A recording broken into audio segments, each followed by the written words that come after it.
Hey, welcome back to Time Limit. I'm sorry there's been a little bit of a gap in our programming. With the pandemic, which basically has everyone working from home, it's been a little bit more difficult to get folks scheduled because, remote project management isn't easy, and getting used to working from home can be a challenge as well. So I hope that you're doing okay. We work remotely at Team Gantt, so my setup is pretty much the same. I just have to make sure my kids and my dog stay quiet while I record. That said, sometimes getting a clean recording can be tough, even in normal times, especially when there are 3 people on the interview. So on this interview, you might hear some background noise, but I think the content of the interview itself will make you ignore those random sounds of paper moving and doors closing. So in this episode, I was really excited to welcome Susie Palmer-Trew and Peter Taylor to the show. Susie is an award-winning project professional and the director of change and improvement at the Open University. You may recognize Peter's name. He's the author of the Amazon #1 best-selling project management book, The Lazy Project Manager. He's also a professional speaker and has given 350 lectures around the world in 25 countries. I've had the pleasure of meeting and introducing Peter as the opening keynote speaker at the Digital PM Summit 2019. In that talk, he got a room full of digital PMs to sing along to Let It Go. It was poignant considering there were 325 project managers in a room at Disney Springs. Kind of funny. Anyway, Susie and Peter joined me to talk about their new book, Project Management, It's All Bollocks. I think you'll like a lot of what they've got to say in the interview about the wide world of project management and how PMs can truly own the future of the role. I hope you enjoy it. Susie and Peter, thank you so much for joining me for this episode of Time Limit. And thanks so much for sending me a copy of your book, which is called Project Management, It's All Bollocks, the complete exposure of the world of and the value of project management. That's a mouthful. It's a super short book, but I really enjoyed it. So thanks for being here with me and thanks for joining. A pleasure. Thanks for having us. Yeah. So I'm really excited to talk about the book that you co-authored. Like I mentioned, it's a short read. It's also a really irreverent read. It's very funny and it's actually really helpful. So I was thinking before we dig into the content of the book itself and talk about project management, I just have to know how you two got connected, because in the book description, it says you vaguely know each other and you barely like each other. So is it true? How did you kind of get together and how did you come up with the idea for the book? Oh, it was a holiday romance, actually. That's how it all started. Susie would disagree at the point strongly. No, do you mind if I take this one, Susie? No, go for it. Because, I love this story. So I was we were both actually at a conference in Athens in Greece.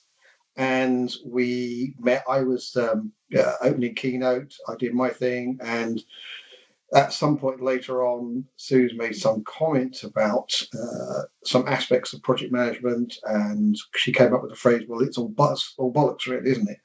And I loved it.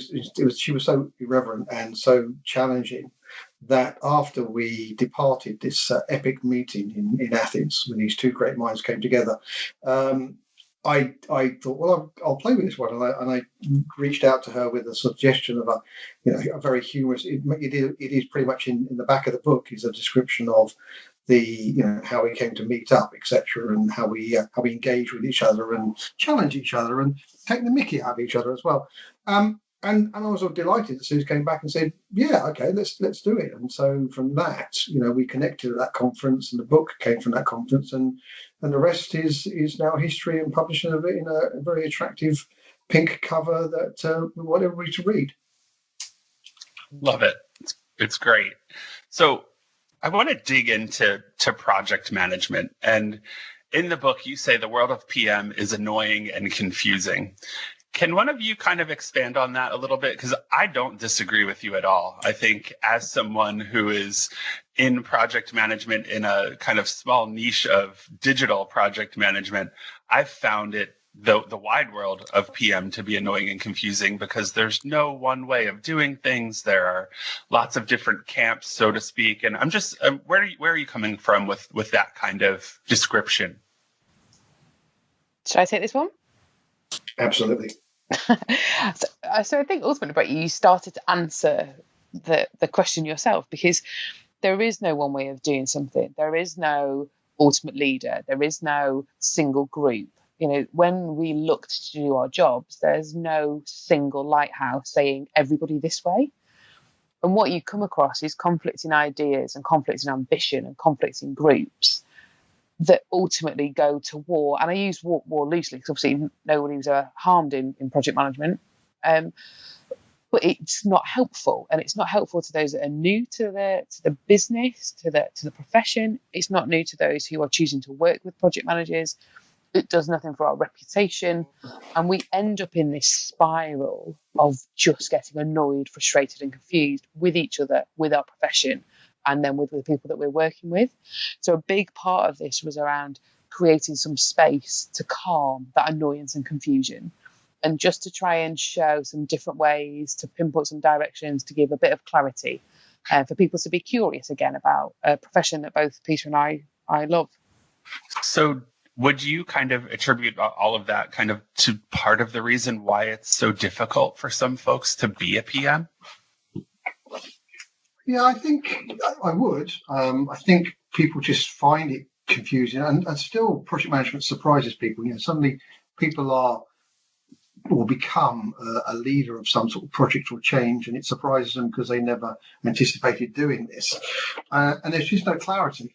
As Susie said, there's no single point of reference as, oh, I'm going to do this. I'm going to be in charge of some sort of project at this point in time. So here I go. Here's my ABC guide to being a project manager. It just doesn't exist. And one of the things that I talk about is this, that we are in this world where there are multi-layers inside organizations, and there are projects as projects. These are big, hairy, scary changes that are led by a full-time project manager, but there's an ever-increasing middle point there, and something, it's a group we wanted to reach out to with this book, which is these are people who are delivering change as part of their day-to-day job. And it's a phrase that I use, which is projects as usual, because all of that sits on top of business as usual, because that's what your organization does. But these kind of strata exist. And therefore, I think, even to start a conversation about, well, as a project manager, what am I? What am I supposed to be doing? Am I supposed to be a dedicated project manager? Am I supposed to be leading change as part of my day-to-day job? What does that actually mean? How do I work with everybody? And what is my process? What is my method? All of those things make it a very complex world.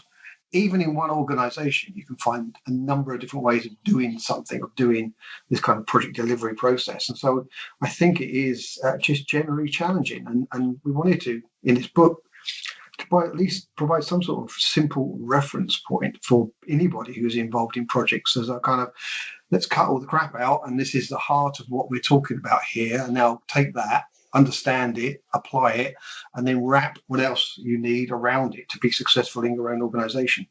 And chill out a bit. Yeah. Chill out a bit. Absolutely. I agree with you. It doesn't have to be so difficult, right? I think sometimes we make it really difficult on ourselves.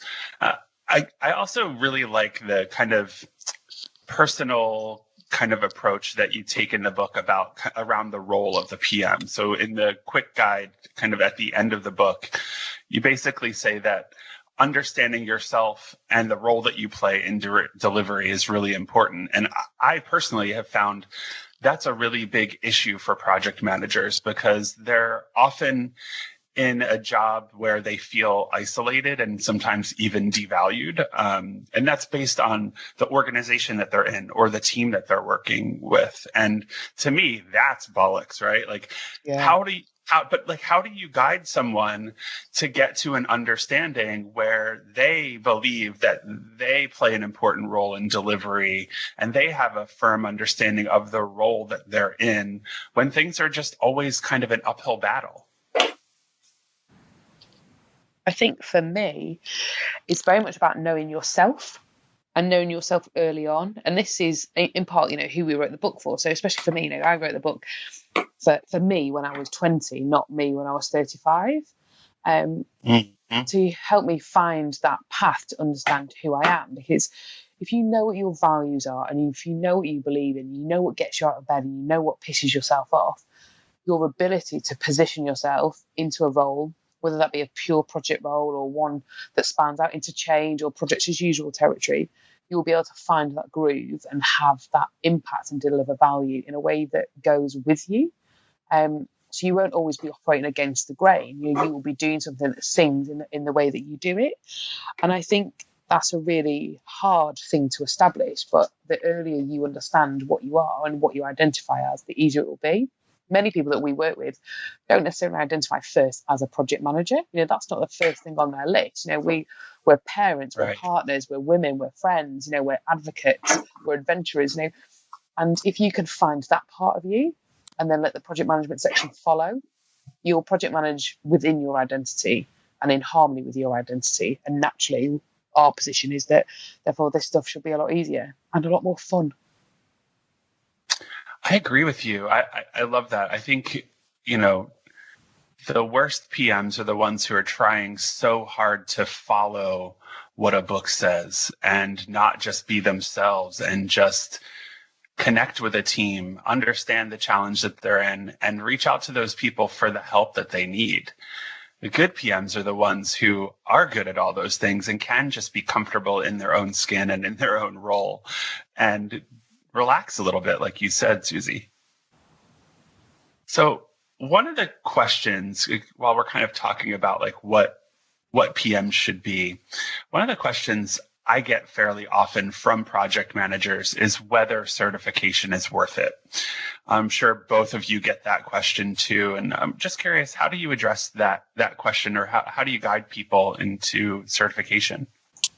Well, I think, my view on certification is if you want to, then fine.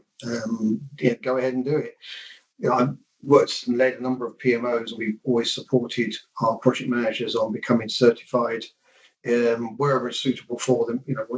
Different parts of the world require different certification to be kind of recognized by clients, etc. But the point I've always made to them is, it's not about you becoming certified that is really important to me anyway. It's about you applying your time to become certified, because whilst we might say, well, we pay for your membership of an organization, we pay for your exam at this organization to become certified, but at the end of the day, it's your time you need to put in to actually demonstrate you can actually achieve the certification. And that is a much greater mark, I think, of attitude of project managers. That's the way I always looked at it. As far as people are concerned, I've worked with great project managers who aren't certified. I've worked with some good project managers that are certified, and I've worked with some crap project managers both ways around. So, in itself, it is not necessarily a proof point.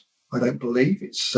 Some people can find it quite simple to adapt to the process to achieve certification. And you see quite a few people out there on LinkedIn, etc., with an unbelievable number of certifications after their name. But does that make them brilliant at what they do? Questionable. So, if it works for you, that's fine. But I don't think it's what makes a good project manager.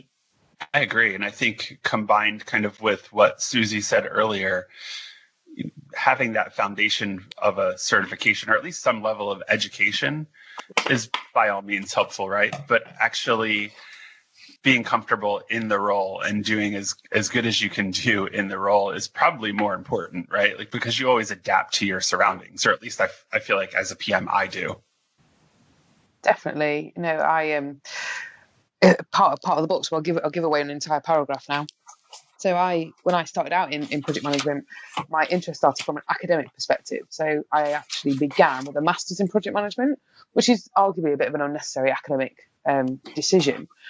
But then I couldn't get a job because nobody understood what that meant and no one could see how I could apply it. So then in a moment of desperation, I basically bought Prince 2, or the certifications are available, cracked out an exam and expected to instantly become a project manager. And I didn't. And to a certain extent, I probably got worse because I got more attitude and more confidence, but I had absolutely, all the gear, no idea was the position I ended in. And it's only, scroll forward 5-10 years, and that's when you start to see the value of those accreditations, when I can bring them in and use them now as part of a broad skill set rather than just being completely reliant on single certificates. I think you have to choose wisely. Absolutely. I kind of want to tie this into the 7 cracking ideas in the book. So I really liked in the book how you say that project life is not painting by numbers. And sometimes I feel like there are some project managers out there who want that. And I kind of alluded to that earlier. To me, that's really problematic because I do think project management is a lot of common sense. And you say that too in the beginning of the chapter. And I think that the 7 cracking ideas to make project management better are really, to me, those were kind of like the real meat of the book. And I don't want to give those all away, but I'm curious about how the two of you came up with and agreed on those 7 ideas, because I think that was a lot of information to distill in a short amount of space. And I think you did a really great job with it. So can you just talk a little bit about kind of the inspiration for those ideas, and then maybe what your process was to kind of work through them? Because I know it's not easy to come up with that kind of thing. What, Sue, do we have to pretend now we did a lot of the hard work and put it into this book and, months and months of discussion? Yeah, tell that side of the story. Okay, fine. Yeah, absolutely. Well, no, I mean, actually, we came up with them very quickly, if I remember rightly. I mean, after Athens, etc., we pretty much worked remotely, and we had sessions where we just sort of talked to each other about a topic, recorded it, transcribed it, etc., which is always was good fun, particularly with Susie having a young baby in the background occasionally, which made some of the transcriptions very entertaining. But if I remember right, I think I think we pretty much went straight in with the 7 ideas. We might have had 7 or 8 or 9 or something like that, and they kind of distilled down into one logical ones from our point of view. I don't remember a huge discussion around that. We seemed to just agree and then explored what those agreements were and what sat below it. And we did, a lot of the writing was done on a shared basis, and then each person would bring what they'd done to the other person for interaction, discussion, challenge, etc. But I have to say, this wasn't an onerous writing experience, despite all the teasing I might do with Suze. It was. It was a fairly straightforward thing. At least that's my memory, but I'm quite old, and Suze might remember it differently. No, I think it's true. Ultimately, the Krakken ideas stemmed from all of our conversations where we'd hit something, be like, yes, that's a good one. Like we enjoyed talking about something, or it sparked into a discussion, or it went down an avenue, and it was like, we have something here. So we basically made a list of all of that's a good thing. And then started to bring them together. And I think, by the time we got to the end, I can't remember how many had, but, we sort of did that view of like, is there anything missing from our list? And I think the only thing that we added on that almost didn't come naturally, but was an add-on to the final is probably our last one, which is not necessarily an advisory point. It's an invitation. It's a requirement and an expectation on the profession to go and be a part of its future. And I think that's probably the only one where we choreographed it to help land our message, rather than it being a natural part of a lot of chatter. Yeah, Brett, you're right. I mean, it was, it is the heart of the book. I mean, the front end of the book is just us, getting some things off our chest because we're really quite grumpy, and it's called The Bloody Annoying World of Project Management, and there are many things that annoy us. So once we got that out of the way, we felt a whole lot better and allowed us to move on to 7 cracking ideas. And then, we extended that a little bit about, how to get some stuff done and stay cool and like that. But the 7 cracking ideas is definitely the heart of the book, and the stuff that we think all project managers should understand and contemplate on, because I think our view is that it will make them a better project manager as a result of understanding that. And, we try to be quite practical as well, not just talk about concepts, but offer up some advice as well. Absolutely. I think that's why I liked the book. And the reason why I guess I thought it would be difficult to pull those things together is that anytime I think about project management and what people should know or do, kind of like what you outlined, I end up supersizing every kind of item, right? Like every item is connected to another. And I think you did such a great job of kind of distilling kind of what's needed in each one. Any chance I could ask both of you which is maybe your favorite, or maybe is most impactful to you, or has been most impactful to you as a PM? Ladies first. No, I knew you were going to do that. So, and this is, I promise this is not a cop out. Like, I really love all of the Krakken ideas.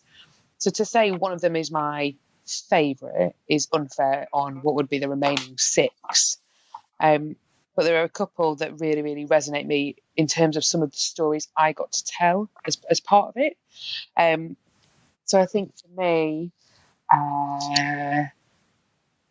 my favourite inspiration, which is sort of a response to a Krakken idea where we bring them to life, is referred to as the one at the interview, where I tell a very personal story about something going horrendously wrong, but being one of the best lessons I've probably learned in my career to date. And then a Krakken idea in its totality I would stick with number 7, which is shape the future, which is a call to action to all of our peers, colleagues, friends, PMs, to stand up, be counted, and to directly contribute towards the profession that we're all trying to grow and love. Yeah, from my point of view, it keeps changing, because it's a question that we've been asked a few times, and it is one of those things. It kind of goes back to what Sue said, which is that actually they're all great and we love them all, because every time I'm asked a question, it's right, I kind of change my mind. But today I'm being drawn towards the one which is that failure is an option. It's really accepting that perfection is pointless and unachievable. So just accept you will make some failures, and you can recover from those and you can learn from those. But I think there's don't say 7, there's not that many. I think people just love them all. Absolutely. I think they should too. I mean, they should practice them all, or learn from them all at least. I think for me, the one that resonated the most for me was engage the willing, work with the able, and deal with the rest later. And yes. Just the idea of talking about how people ruin projects, right? Like, that is really what it comes down to, is that people ruin everything, really. But when you're in a project setting and things go wrong, it can be kind of a domino effect, starting with one person. So I really appreciated that. And Susie, I kind of want to come back to what you've mentioned a couple times about the future of PM, because I really appreciated that too. And really kind of how you're telling project managers to own project management. So I'm curious to hear from both of you, where do you see the world of project management heading in the next 5, 10, 15 years? You can go first, Peter. Thank you for that. Oh, you're so kind. Where do I see it heading? I mean, I think it's going to be an interesting mix. I think it's going to be a lot more of the same. As we move forward, stagger forward, blunder forward, whatever. I do see a growth, as I described already, with the this growth in the middle point of projects as usual stuff, people doing changes as part of their day-to-day job. How do we help them?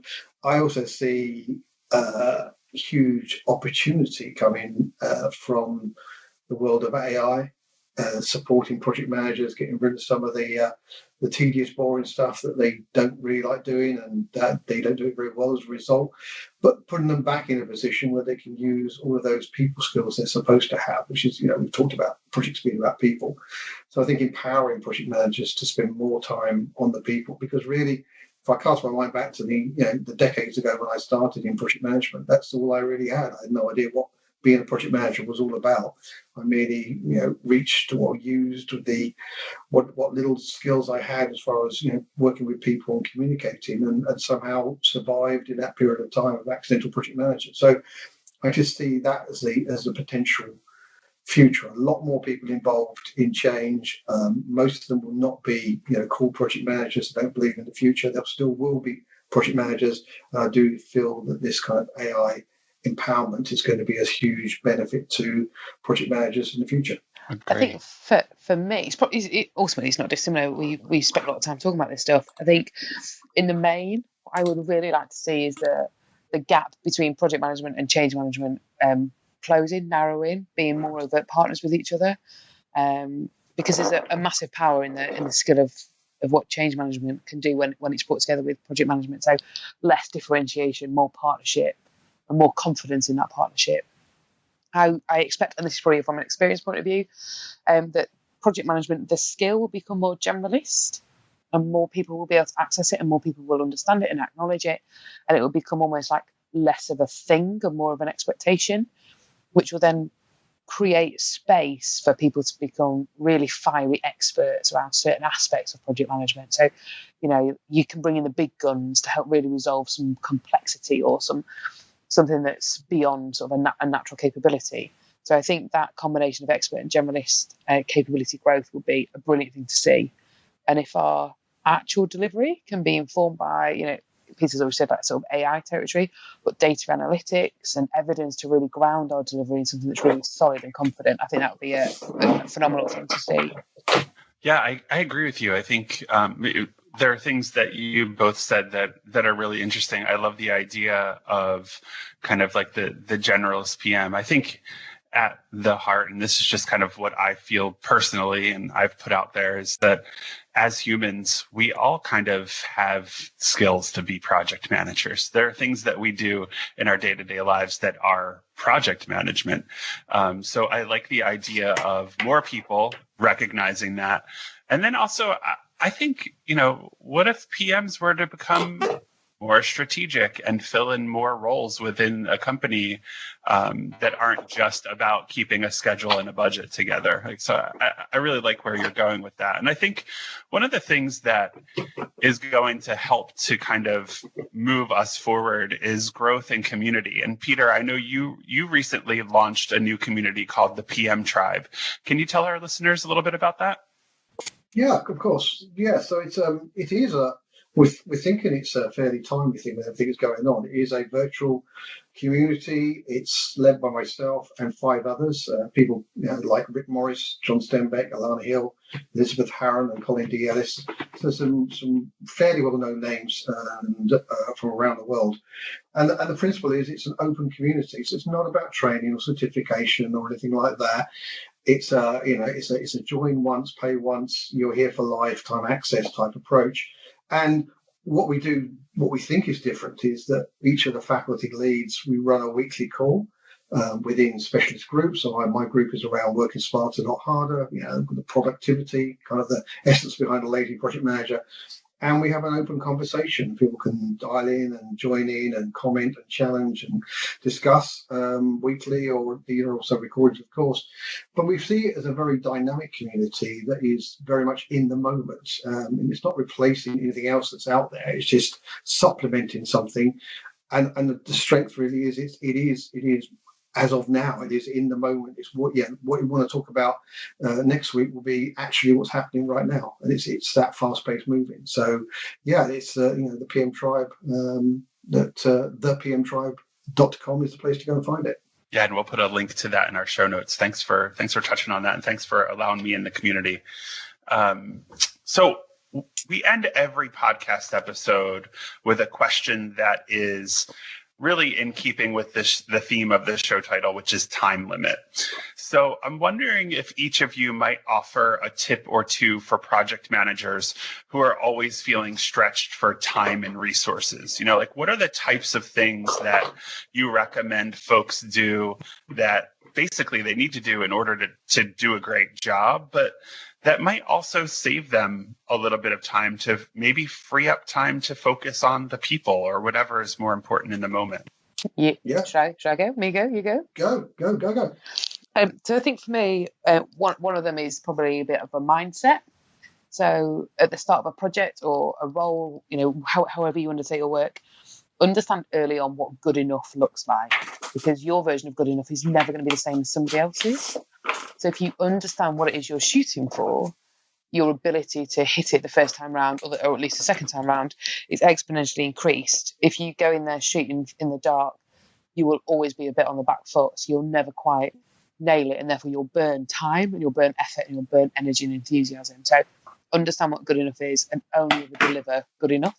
Nobody needs perfection. It's not a pair of jeans. And then I think the second one for me, and I've probably said it a few times already, just chill out a bit. Like if we all calm down and took a step back and a big deep breath before we opened our mouths, what we said would be more helpful, what we said would be calmer, and what we said would be taken a bit further. So know what it is you're trying to do and calm down about it, because you're going to be okay. Yeah, I think from my point of view, it's around the areas of, if you think about the demand on your time as well, then prioritize properly. I talk about the 80-20 rule where it is 20% of what you do delivers 80% of return on your personal investment. So start to prioritize things properly and don't get overwhelmed by everything, because not absolutely everything needs to be done. What needs to be done is what's those things that are in that 20% that are important and impactful, and they're the ones you need to throw your efforts at and get working on. And if you do that, you actually feel a lot better about yourself moving forward, and you feel a little bit more energized, I think, to crack on with the rest of the things that you have to do. But again, don't aim for everything. Don't aim for perfection. Don't aim for 100% or even beyond. It's achieve what can be achieved in a realistic manner, and consider what is really, really important to the project as you start to plan your time and the rest of your project's team time as well. Excellent. Thank you both so much. And thank you so much for joining me. And also thanks for bringing such a fresh kind of irreverent voice to project management. Peter, I know that you've been doing this for a while, but I really do appreciate it. And I think it's sorely needed. I mean, and Susie, you've said it so many times, like, just chill out, have fun with the job, do a good job, work hard, but also know that it doesn't always have to be so serious.